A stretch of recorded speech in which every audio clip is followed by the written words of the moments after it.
Halo teman-teman semua, dengan saya Vias Lutfi di DevIndo.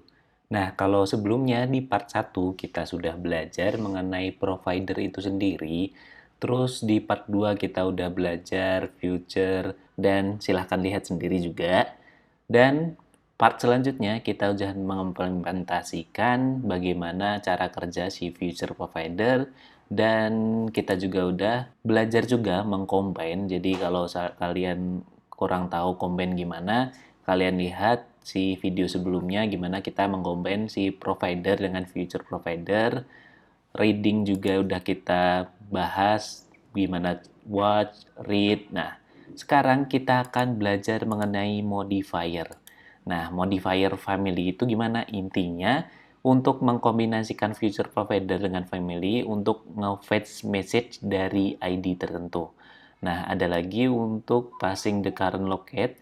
Jadi untuk meneruskan lokal provider kita, jadi kita bisa menghandle translation. Dan selanjutnya ada connecting a provider with another provider. Jadi menggabungkan provider lain dan dengan provider yang tidak mempunyai akses to variable. Nah, selanjutnya ada auto dispose, kita juga bahas di sini juga. Jadi intinya ketika kita menggunakan Firebase ini untuk menutup koneksi dan menghindari biaya yang tak terduga atau tidak perlu. Nah, ada juga kegunaan si auto dispose adalah untuk mereset state, jadi mereset data ketika user meninggalkan halaman yang didatanginya. Jadi ketika dia datang, biasanya kan di cache. Terus ketika dia pergi, ini dihapus, lalu pas dia datang lagi, pasti di-refresh lagi. Nah, biar nggak bingung kegunaannya gimana, kita contohin langsung aja untuk family dan auto dispose. Nah, untuk itu biar langsung ke bekerja REST API, biar nggak bingung langsung aja, saya memakai JSON placeholder, pasti kalian nggak asing juga untuk ini, dan saya akan mengambil user yang berdasarkan ID. Berarti kan kalau berdasarkan ID, kita penggunaannya /1. Nah, kita ini biar dapat ID-nya ini /1, /2, dan lain-lain, kita menggunakan si family. Nah, untuk itu pertama kita harus membuat model si user detail ini. Saya copy aja. Lalu seperti biasanya kita pergi ke app quick type seperti ini dan paste aja si user detail tadi. Saya namain detail user model. Nah, selanjutnya ini saya copy lalu balik ke codingan yang saya sebelumnya udah tunjukkan. Nah, ini di sini saya akan membuat namanya model desa user. Nah, tinggal paste aja. Oke, kita save. Selanjutnya, seperti biasa, kita pergi ke provider dan kita menggunakan feature ini untuk mengambil data yang ada di sini. Jadi, kita copy aja feature yang udah ada ini biar nggak ribet. Dan kita paste, kita hapus yang nggak guna. Ini URL API karena kita menggunakan URL langsung yang tadi, kita hapus saja. Terus fetch widder ini kita ganti dengan fetch detail user. Dan jangan lupa untuk feature widder ini, model widder ini kita ganti dengan model yang telah kita bikin tadi. Berarti ini detail user model. Kita copy dan paste di sini. Jangan lupa untuk diimport dan di bawahnya ini juga disesuaikan. Nah, setelah itu, ini berarti si get-nya ini kita ganti dengan si quick type ini. Kita copy linknya, lalu kita paste di sini. Dan plus satu, ini satunya saya hapus. Dan plusnya ini saya ganti dengan ID yang kita define juga di sini. Nah, ini berupa string, kalian bisa mendefinisikan string bisa atau terserah kalian seperti ini juga bisa. Jadi saya gini aja. Oke. Selanjutnya kita gunakan kita save. Ini selanjutnya kita gunakan si future provider tapi dengan family. Nah, gimana caranya? Ini tinggal kita copy aja.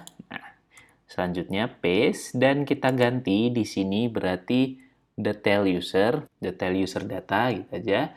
Lalu future provider dan kita balikin si detail user model di sini dan koma string. Nah, karena tipe yang akan saya kirim ke sini adalah berupa string, ID string. Selanjutnya, sini berarti ref dan di sini saya kasih nama ID. Nah, seperti ini. Oke, future provider, detail user. Ini error karena kita belum mendefine family-nya. Jadi kalau udah kayak gini, kita balik ke si Riverpod family. Nah, ini penulisannya seperti ini. Menggunakan family-nya di setelah si footer. Ini saya copy aja, lalu paste di sini. Dan ya, nggak ada error.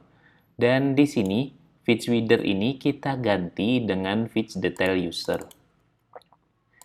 Nah, karena ini membutuhkan ID, berarti di sini akan error, dan untuk mendapatkan ID ini, kita akan dapatkan dari family-nya ini, berupa string, dan saya define namanya ID. Jadi tinggal di paste di sini ID.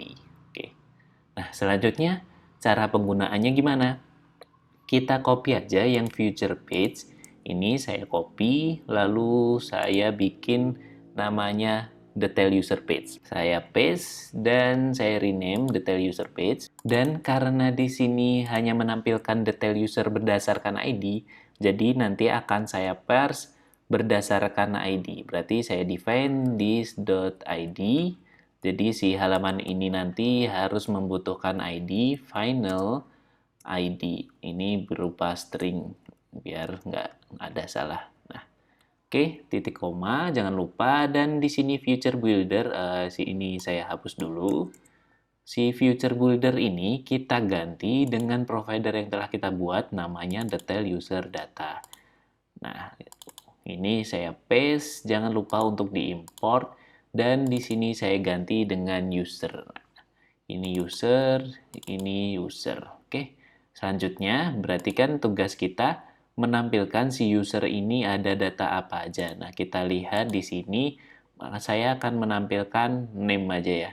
Berarti ini, ini ada error karena di sini, balik lagi, di sini membutuhkan ID. Jadi, kita harus mendefine ID-nya yang akan kita kirimkan di sini. Nah, ini berarti saya define dulu ID. ID. ID ini dapat dari mana? Dari atas ini. Nah, atas ini dari mana? Nanti kita contohkan untuk si routingnya. Nah, ini kita tampilkan dulu, berarti data saya akan menampilkan namanya.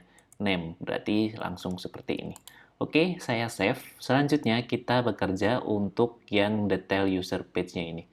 Nah, di sini di main, balik lagi, saya kalau tampilannya kalian lupa seperti ini, nah saya akan menambahkan flat button di bawahnya si air ini.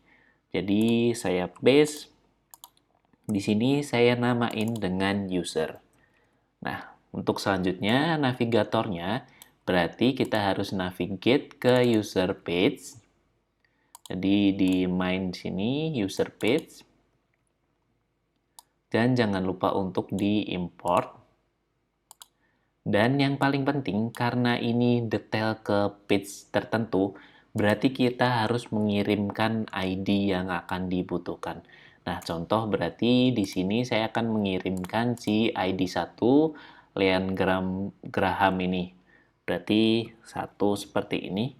Saya save dan pastikan kalian hot restart. Nah, udah, dan ketika kita pergi, dia akan menampilkan si user Graham tadi. Nah, ini request, dan akan menampilkan si user Graham. Ketika kita ganti 2, ada problem di sini ketika kita ganti 2, save, dan kita balik, dan ketika kita pergi ke user, dia akan menampilkan tetap Graham ini. Kenapa? Karena si providernya ini enaknya dia akan nge-catch data yang kita request sebelumnya. Jadi ini nggak effort banget kalau kalian pakai si Firebase. Biasanya kan billingnya per request ya. Kalau pakai provider ini enaknya gitu. Nah, ketika kalian mempunyai ID yang aneh-aneh terus berubah kayak gini, biar tetap nge-request yang baru, gimana caranya? Itulah gunanya auto dispose yang kita bahas sebelumnya. Gimana caranya? Tinggal kita pergi ke sini, dan family-nya ini kita tinggal tambahin auto dispose.family. Nah, ini berarti bisa kita save, dan ini akan mendapatkan error kalau kita nggak di hot restart. Jadi pastikan hot restart.